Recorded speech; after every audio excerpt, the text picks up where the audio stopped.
This is totally useless information with Nick and Roy. Listen, laugh, and learn. We'll put on our lab coats and tell you about science, and fashion facts, news, and of course, the mailbag. Totally useless information. It's everything you never needed to know. Einstein was a moron. Newton was a jerk.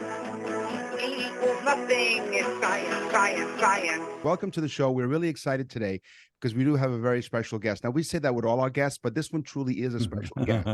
Dave Phillips from Environment Canada. First of all, welcome to Totally Useless Information with Nick and Roy. Hey, guys, nice to be with you. I'm looking forward to our little session here with Nick in Canada and Roy in the United States. I mean, it's a continental global thing. That's right. I like to call it a continental breakfast, which is nothing but Danishes. Like the first time I heard continental breakfast, I'm thinking, oh, this will be really cool. It's Danishes and a donut, and maybe not very filling. But Dave has been I think he knows a little bit what he's talking about when it comes to the weather. He's been with Environment Canada for over 50 years. He likes to talk about the climate of Canada and promote awareness of understanding meteorology, because heaven knows that when it comes to meteorology, we always love to hate the meteorologist who says it's mostly sunny today and then it's pouring rain. So we can respect that. But he's also written several books. He's won some awards like the Commemorative Medal for the 125th anniversary of the Confederation of Canada. He's won the Queen Elizabeth Golden and Diamond Jubilee medals, twice received the Public Service Merit Award. Roy, I'm almost done, relax. He's the recipient not one, not two, but three honorary doctorates for the University of Waterloo and Windsor and Nipissing University. And finally, in 2001, Dave was named to the Order of Canada. Congratulations, Dave. But the key question here is, does Dave know anything about the environment? Well, quite an impressive resume that you have, Dave. I mean, Roy and I have graduated from University of Useless Information, TUYU.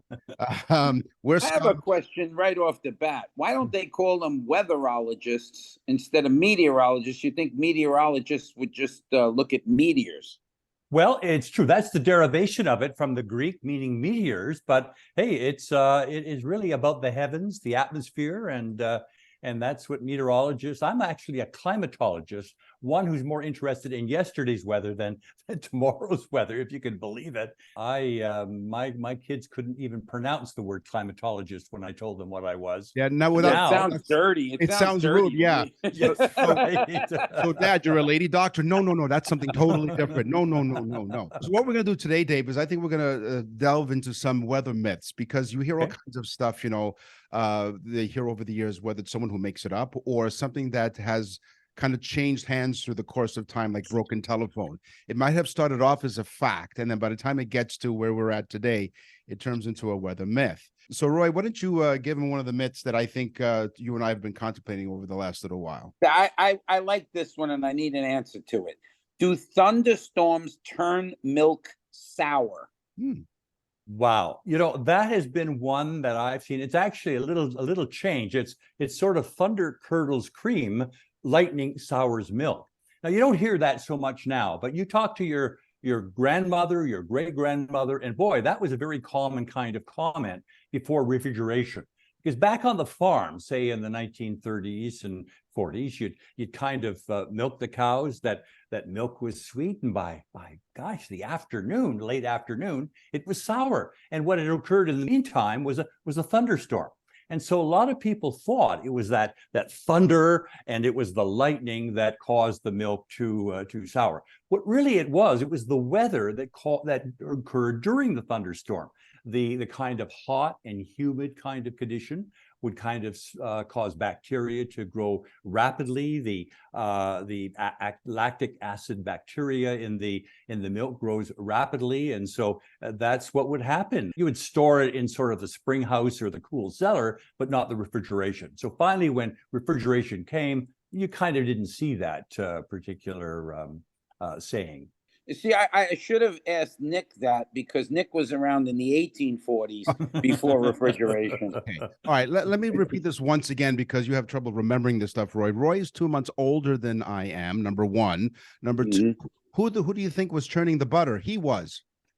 Yeah, well, I'm not denying that, Nick, that I rode by on a horse and said, top of the morning to you, Nick.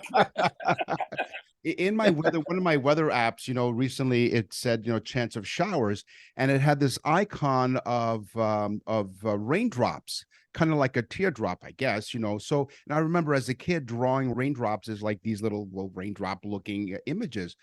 But is that really what raindrops look like, Dave? No, as a kid, we draw these tear-shaped raindrops, but really they should be like big whoppers or hamburger buns.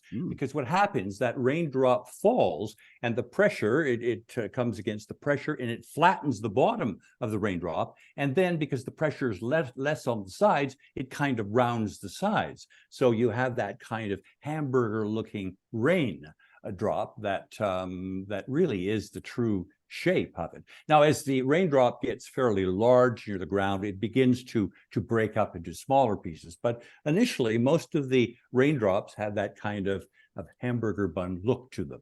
Yeah, as they split up in little pieces, they become little sliders. Is that what you're telling us? I don't know about you, but I'm hungry. Right. You notice how Roy's ears perked up when you said hamburger buns? Yeah, it's awesome.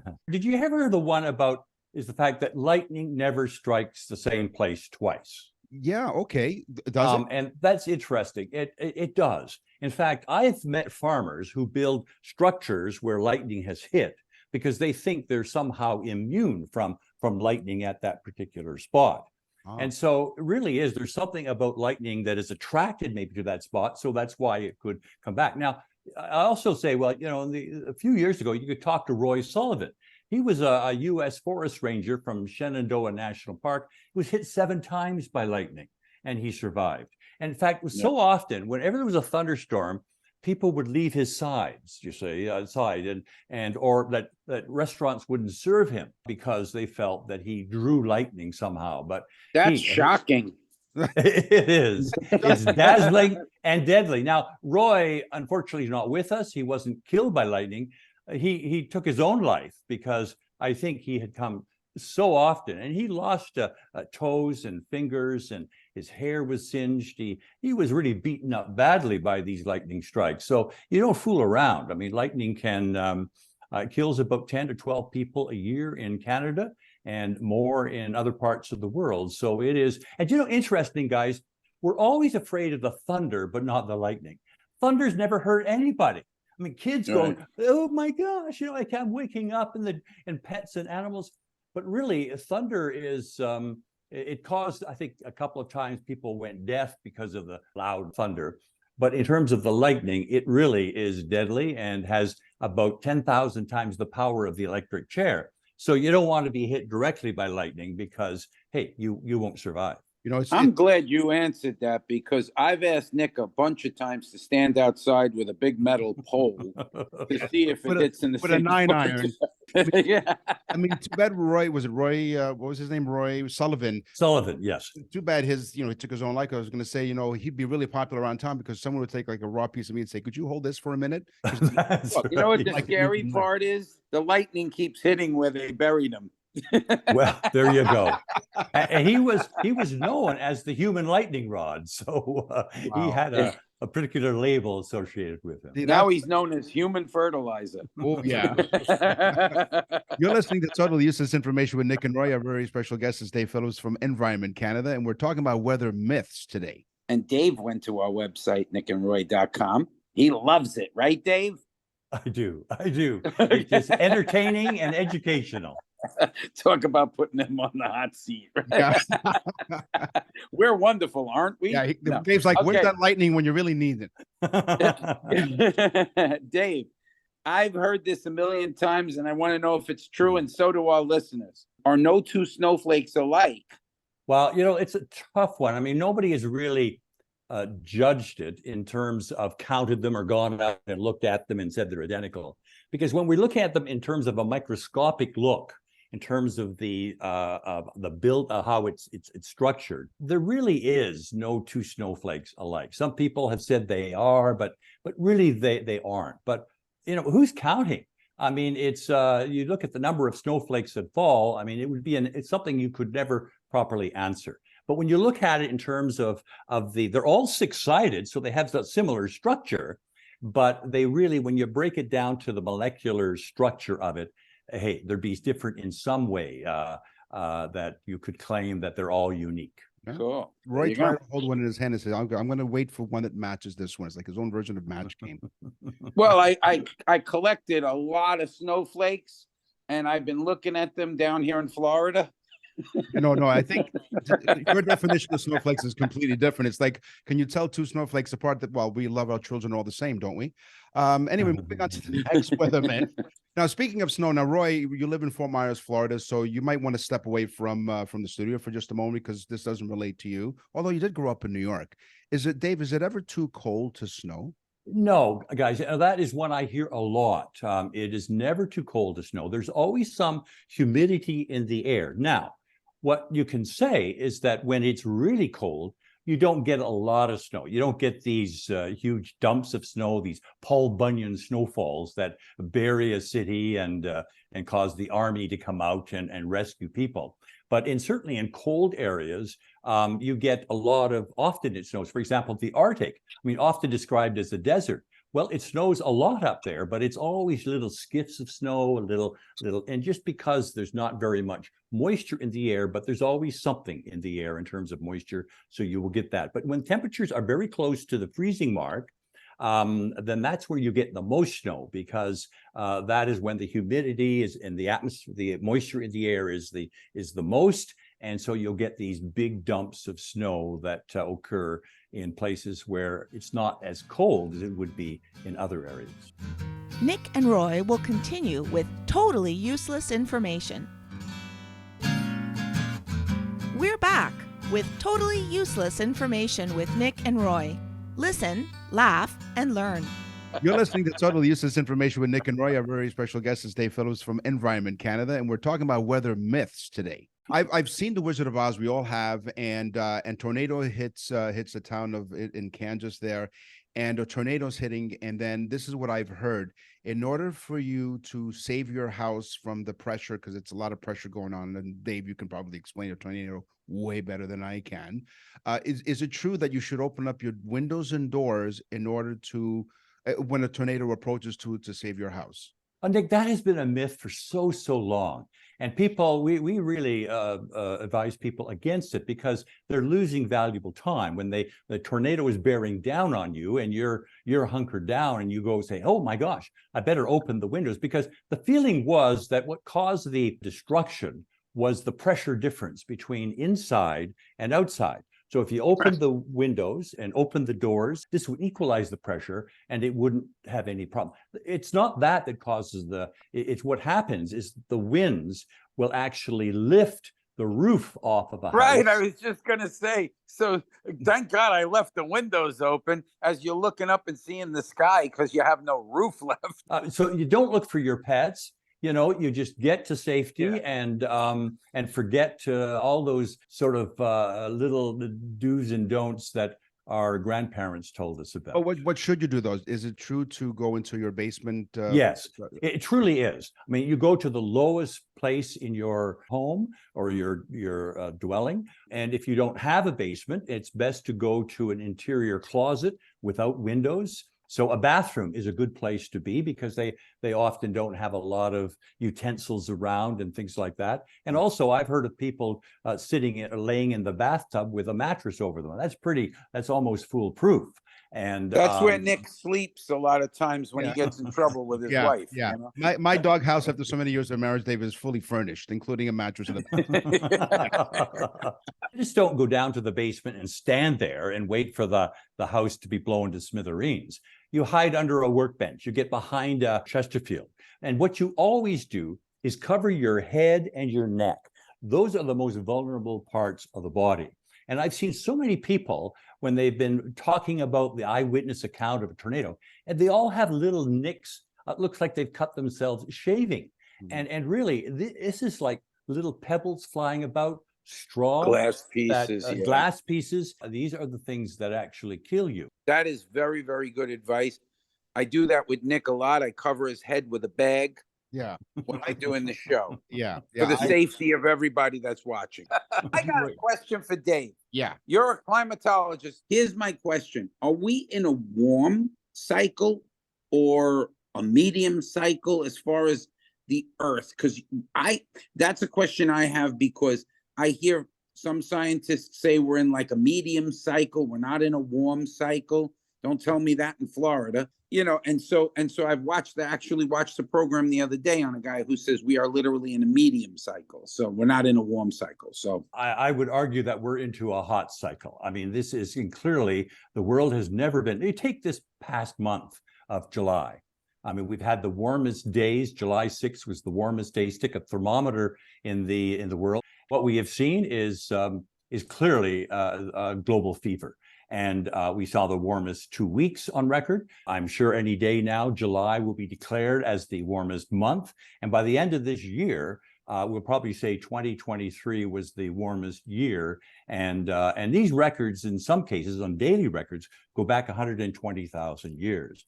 So there's no question that we're seeing everywhere. It doesn't matter whether it's in China or in the Mediterranean area or in Scandinavia or the United States, from Florida to California or up into the near the Arctic Circle in Canada.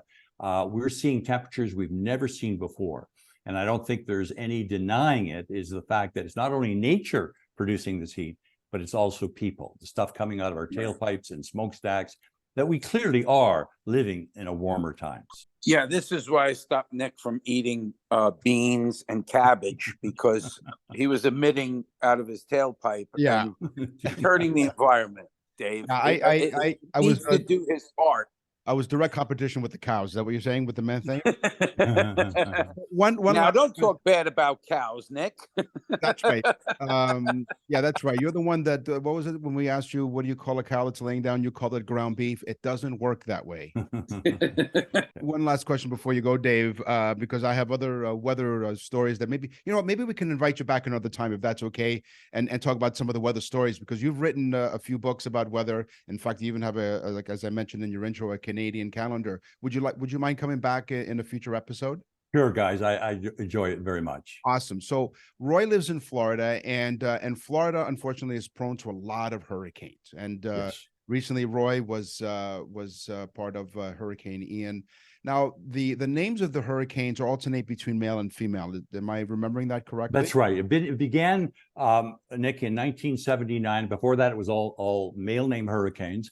But then in 1979, we alternated between female and male. And there's, in the North Atlantic, there are six lists of six lists, and we alternate them. So if a hurricane is pretty ferocious and deadly and memorable, and then we will retire its name to the Hall of Fame and pick another name. Could be Hispanic or English or French names, and has to be less than 10 letters. So, hey, there could be a Hurricane Nick or a Hurricane Roy. I mean, nothing's stopping that. That happens every week, Dave. Every week. Okay.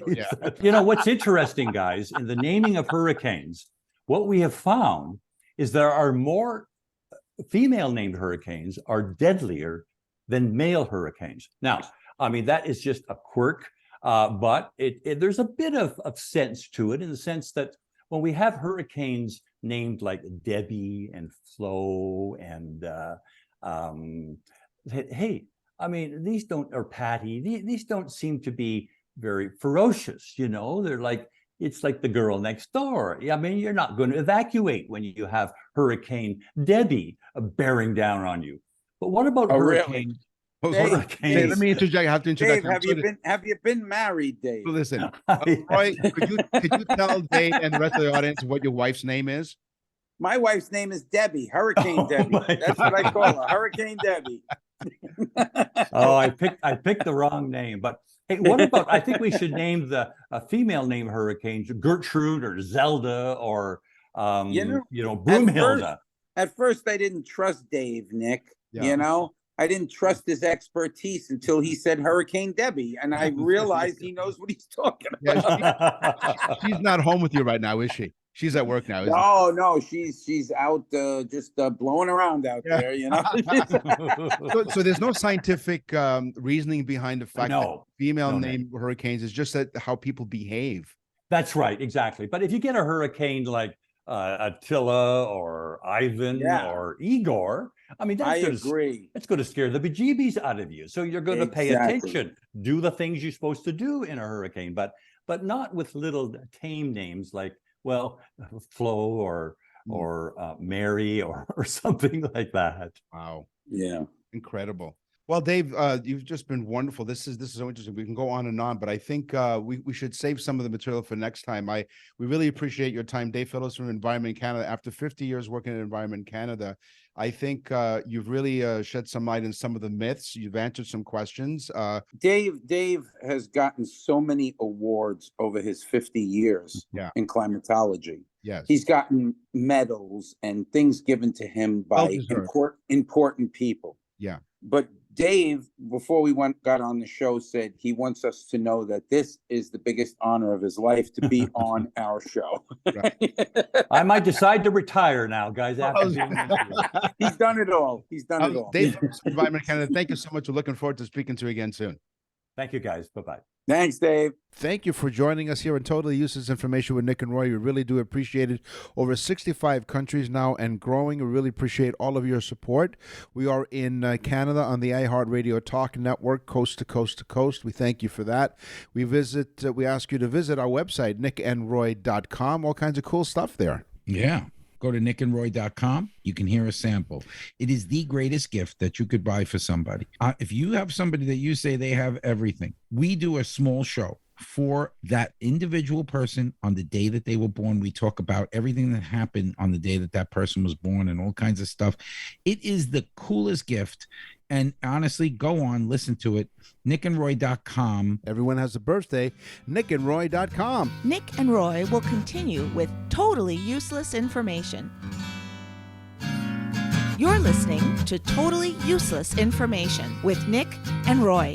Listen, laugh, and learn. What's in the mailbag? What's in the mail?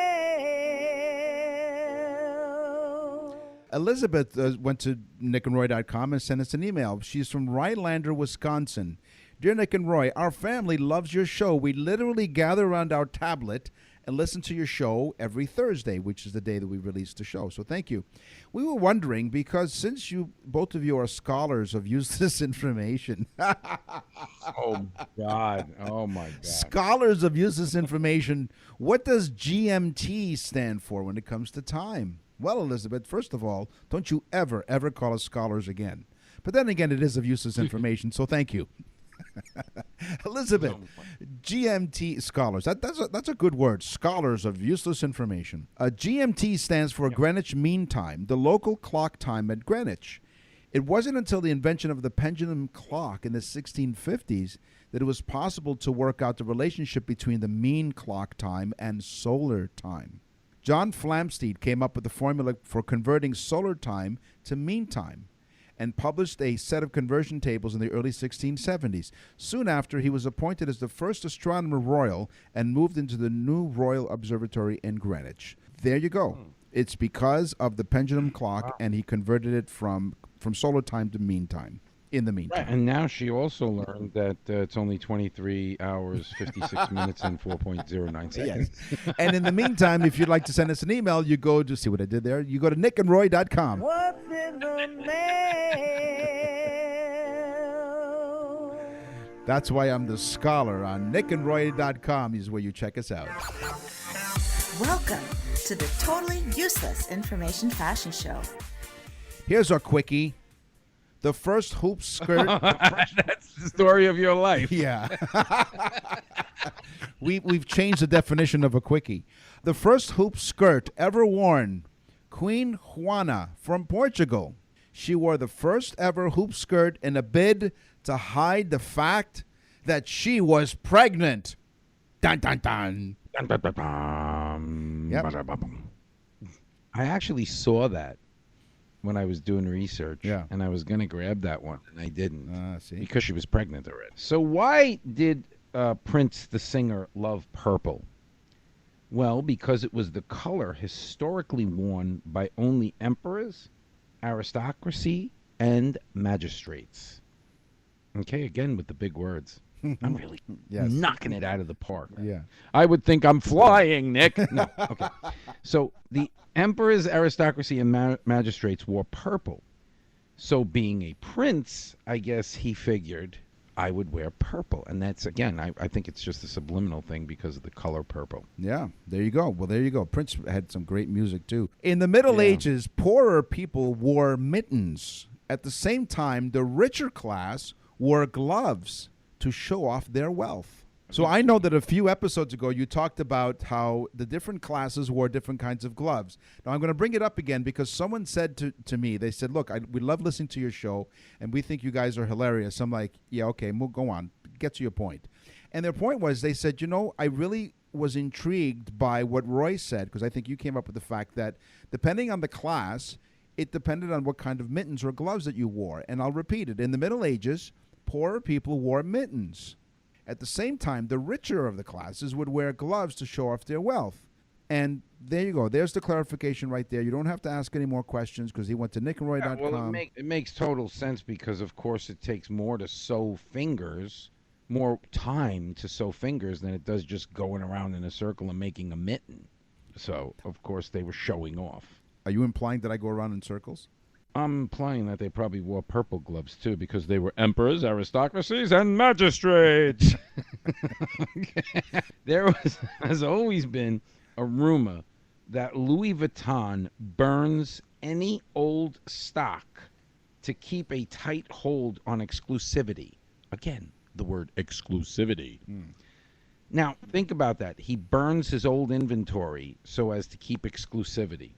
There's also a rumor that I spread that says that they sell it on the streets of Manhattan as knockoffs. Edward Jones might have been the first celebrity stalker. He got caught trying to steal Queen Victoria's underwear 4 times. Edward Jones' life was no fairy tale, and he was caught with the monarch's clothing down his trousers, no less. Dr. Jan Bondenson, a senior lecturer at Cardiff University, spent 5 years researching his subject. He said Edward Jones was a very weird character, you think, and apart from Queen Victoria, he was never interested in women. He was extremely ugly, with a wide mouth and a low brow, and he never washed, which is why people thought he was a chimney sweep. He took the Queen's underwear the first time, and then the third time, he stole food from the kitchen, and twice he was caught sitting on the throne. Doesn't indicate which one. Instead of being thrown in prison, he was sent to live in a penal colony in Australia. The old penal colony. That's right, yes. Where they have what was his name? His name was Edward Jones. In 1950, the average American spent 11.5% of their annual income on clothing. 11.5%. Nowadays, we only spend 3.5%. Okay? Now, so most of the things go up. Price of cars, price of food, so on and so forth. But in general, our clothing expenses is almost a third of what it was in 1950. So let's say thank you to the Chinese for cheaper clothing and nasty viruses. No, that's not true. The virus was a knockoff. It wasn't the real thing. This is Says Louis Vuitton. Yes, this is just plain goofy. Up until 2001, Disney employees were not allowed to wear their own underwear under their costumes. They had to share Disney. Were they part of Sniffer there? Yeah, Edward Jones did not work for Disney. They had to share Disney-issued undergarments. So what were they, Mickey Mouse? Like, here are grown people wearing Mickey Mouse underwear. But after several employees complained, and they complained because they got pubic lice and reported stained undies, the company changed their policy. Oh no! Especially being that they didn't make those Disney underwear in anything but youth sizes, so for someone like me, that would be really heartbreaking to put them on. It'd be like a nasty Speedo. At first, I thought it said public lice. What? There's private lice? Listen, there's no room for me. Nevertheless, the pubic lice. This show just went off the rails. Right into Disney World. Yeah. Okay, in the Western world, skirts are exclusively for women. But in other parts of the world, they are worn by both men and women. Yeah. And in some parts of the world, people eat dogs and monkey brains, but it doesn't make it right. Get my point? Yeah. So that's www.nickandroy.com to complain. Yeah, that's right. Where do expressions come from? We want to know right now. We can put your money where your mouth is. Ooh. Put your money where your mouth is. The expression first appeared in America in the 1930s or 40s. They're not sure, but they're still figuring it out. The idea behind this idiom is that it's easy to talk about doing something, but it's harder to do something about it. So therefore, if a person keeps talking about something that he or she thinks it's true, but does nothing to support it, someone might use this idiom on her or him. So before the expression existed, there were several others that were similar, like put your money where your faith is, or put your money where your heart is, all meaning the same thing. Because if you care about something, you should support it with money or other actions. Put your money where your mouth is. Wow. That's pretty cool. How about this? The die is cast. What does that mean? The die is cast, meaning the decision is made. Well, Julius Caesar ordered his troops to cross the Rubicon River, which, by the way, is another one that I'll get to eventually. Cross the Rubicon. But he ordered his troops cross the Rubicon River, and his trusted generals asked if he had made the right decision, and he said it's too late. The dice have been thrown. Or translated from Italian, the die is cast. Nick and Roy will continue with totally useless information.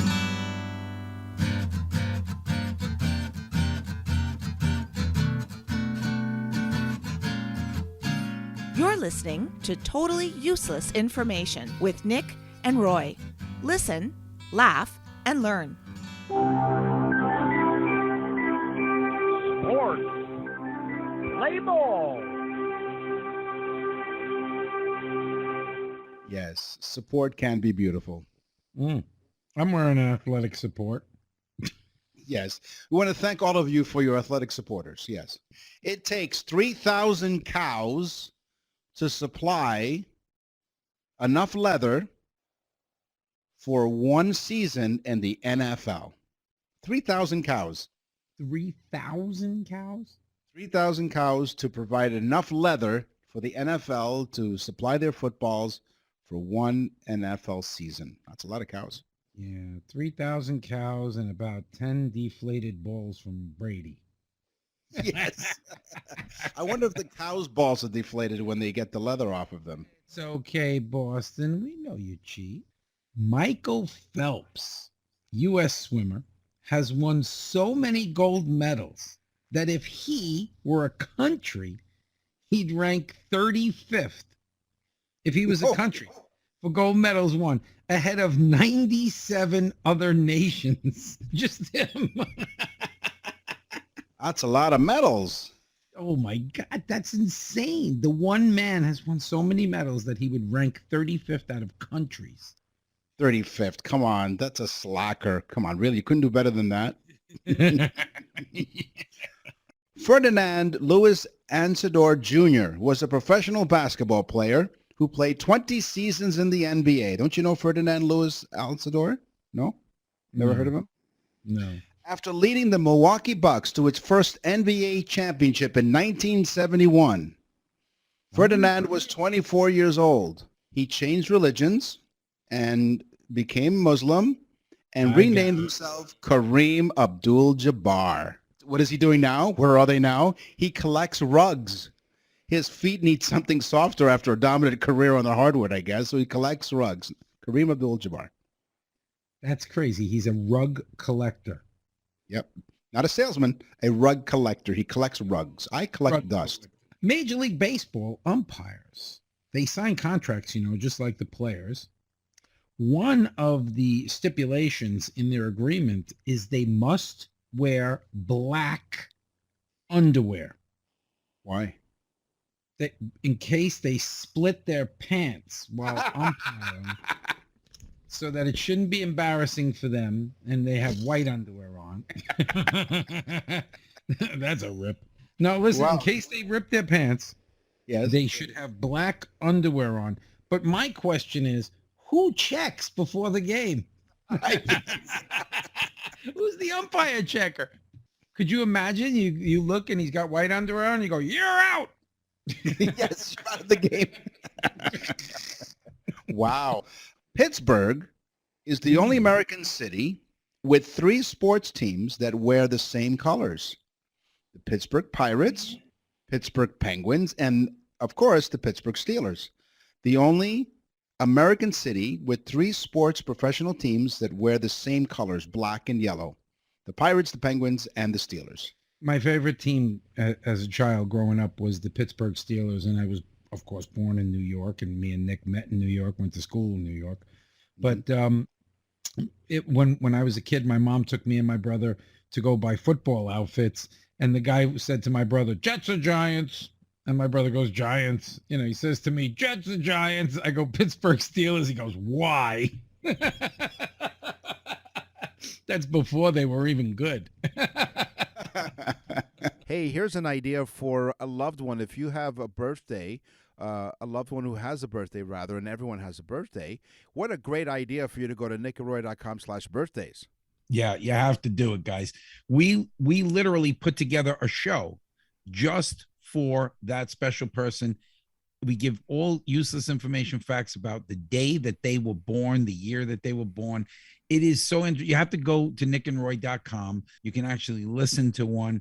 You're going to love it. They're going to love it. It is the greatest, most unique gift, especially for people that have everything. I'm telling you, go and listen. You'll love it. Go to nickandroy.com/birthdays. So we talked about geography. We went into the world of science. We did some fashion stuff. It's now time for the news. And now, from around the corner and around the world, this is TUI News. A bodybuilder and self-proclaimed sexy maniac from Kazakhstan has tied the knot. He got married with a synthetic sex doll in a stunning ceremony celebrating the couple's 18-month relationship. Yuri Tolochiko married his sex doll fiancée Margot after months of delays caused by the pandemic. See, that corona will get you. In the usual conventional wedding ceremony, capped off by the romantic first dance, the UK's Sun reported. Okay? Bedecked in a smart black dinner suit and bow tie, the groom is all smiles in his wedding video, which was posted on Instagram, and as he dances with his stunning bride in her lacy white gown. Sharing footage of the unusual celebration on Instagram, the bearded actor wrote, "It happened. To be continued." Really?